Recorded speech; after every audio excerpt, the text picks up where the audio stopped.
Hey, good day to you. This is Todd. I am a regular dude walking in the Word. This is Sunday, so we are looking at the book of Psalms on Sunday. We do this every Sunday, go through one of the chapters of the book of Psalms. We're in Psalm 59 today.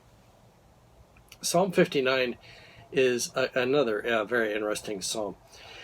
Back in the 80s, there was that song, I always feel like somebody's watching me. It wasn't a Christian song. I don't even remember who sang it. But the song was talking about he's sneaking around and it felt like someone was always watching him.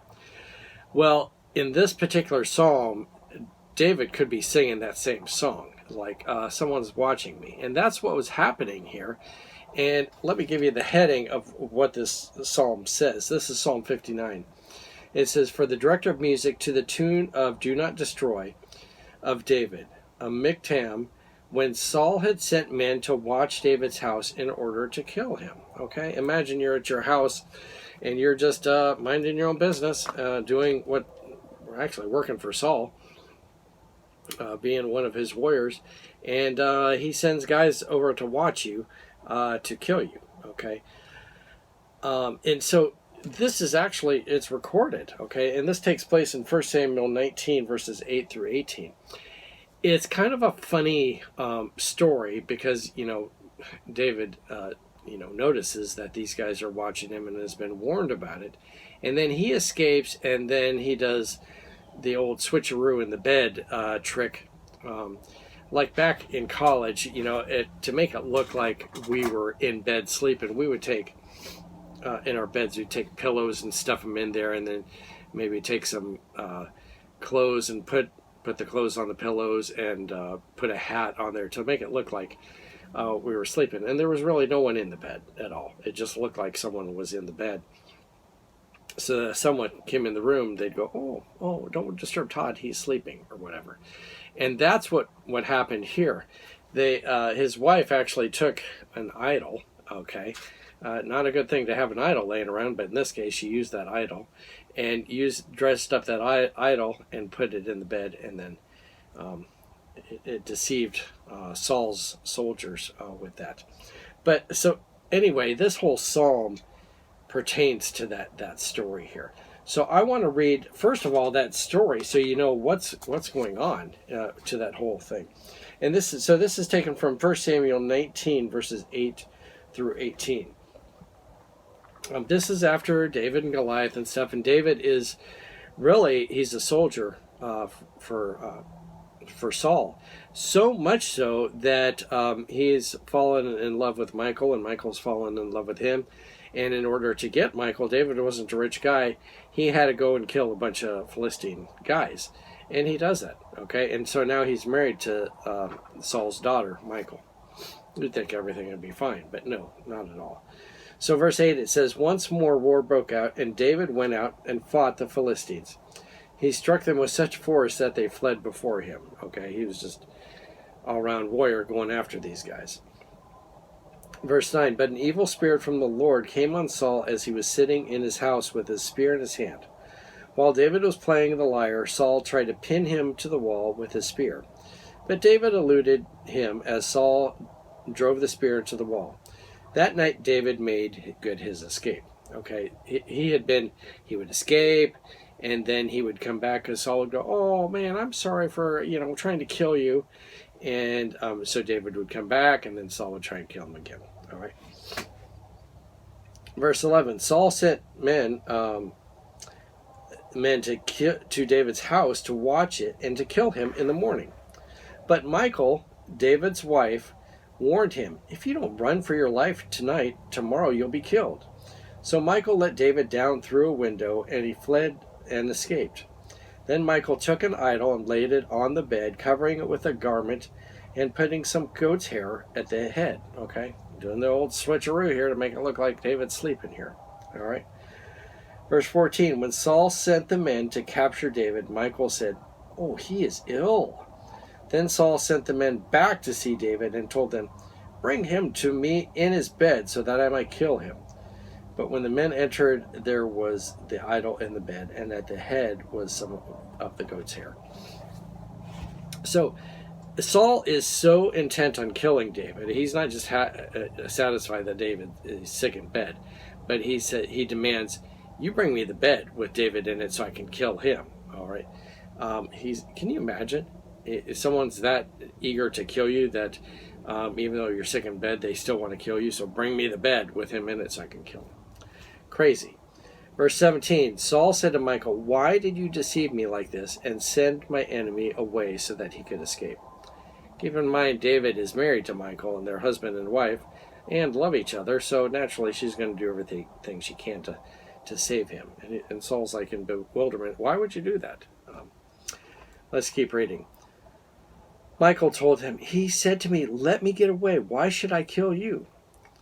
When David had fled and made his escape, he went to Samuel at Ramah and told him all that Saul had done to him. Then he stayed then he and Samuel went to Naioth and stayed there. Okay. The story continues on then, where Saul, goes to hunt him down and sends soldiers to come after him. And each of those groups of soldiers comes and they start prophesying, okay, because they're in the presence of God with Samuel there, and they start prophesying. And like the third group finally comes, and Saul is in that group. He's like had enough of these guys going after David, and they end up, prophesying, being in the spirit because they're hanging out with Samuel. And they come, and then it says the Spirit of God came on Samuel also. It says he stripped off his garments, and he too prophesied in Samuel's presence. He lay naked all day and all night. Okay, so Saul also became prostrate before the Lord in that too. The Lord controlled that situation. So I go back. This whole story plays out, when the title is, I always feel like someone's watching me. And that's the way David felt in this story here. Like, someone's watching me, and these guys are watching me with the intent to kill me. Okay, so let's read Psalm 59 here. It's only 17 verses long. It says, deliver me from my enemies, O God. Be my fortress against those who are attacking me. Deliver me from my evildoers and save me from those who are after my blood. See how they lie in wait for me. Fierce men conspire against me, for no offense or sin of mine, Lord. I have done no wrong, yet they are ready to attack me. Arise to help me. Look on my plight. You, Lord God, you who are the God of Israel, rouse yourself to punish all the nations. Show no mercy to the wicked traitors. Now, get this. This next two verses really are describing these guys that are, poking around, spying on David here. They return at evening, snarling like dogs, and prowl about the city. See what they spew from their mouths. The words from their lips are sharp as swords, and they think, who can hear us? David describes them as dogs, and Jewish people did not describe anybody except Gentiles as dogs. So he doesn't speak highly of these guys at all and refers to them as dogs. Verse 8, but you laugh at them, Lord. You scoff at all the nations. You are my strength. I watch for you. God, you are my fortress. My God on whom I can rely. God will go before me and will let me gloat over those who slander me.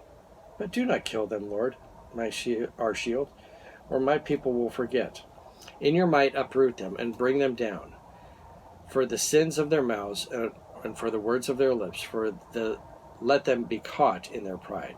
For the curses and lies they utter, consume them in your wrath. Consume them till they are no more. Then it will be known to the ends of the earth that God rules over Jacob. All right. Verse 14, they return at evening, snarling like dogs. Here we go again with the dogs. And prowl about the city. They wander about for food and howl if not satisfied.